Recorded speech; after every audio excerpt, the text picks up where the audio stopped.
Studju minn grupp ta' studenti mill-Università ta' Malta sab li l-ġenerazzjoni żagħżugħa ta' Maltin jippronunzjaw littra R differenti minn ġenerazzjonijiet ikbar. Ir-raġuni ewlenija il-konsum tal-midja barranija. L-istudju tmexxa mill-professur Holger Mitterer mid-Dipartiment ta' Xjenza tal-Moħħ u fih pparteċipaw 60 persuna, nofshom żgħażagħ u nofshom ta' età avvanzata.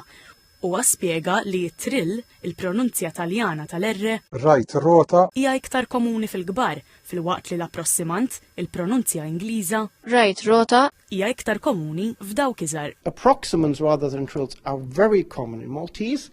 Even so, it depends on the generation, on how much you use Maltese during your formative years of language acquisition, like the first 12, let's say, and your gender.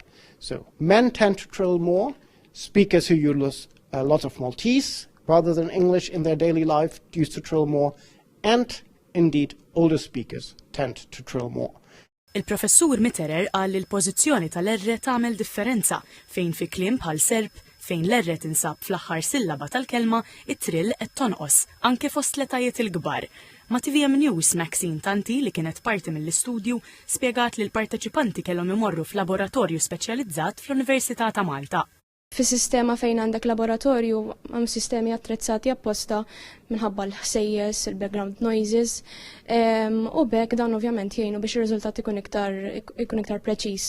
Konna niġbru il-recordings, immorru d-dar fuq il-laptop u kellna is-sistema l-programm u konna nanalizzaw it-tip ta' R li l-parteċipanti jippronunzjaw.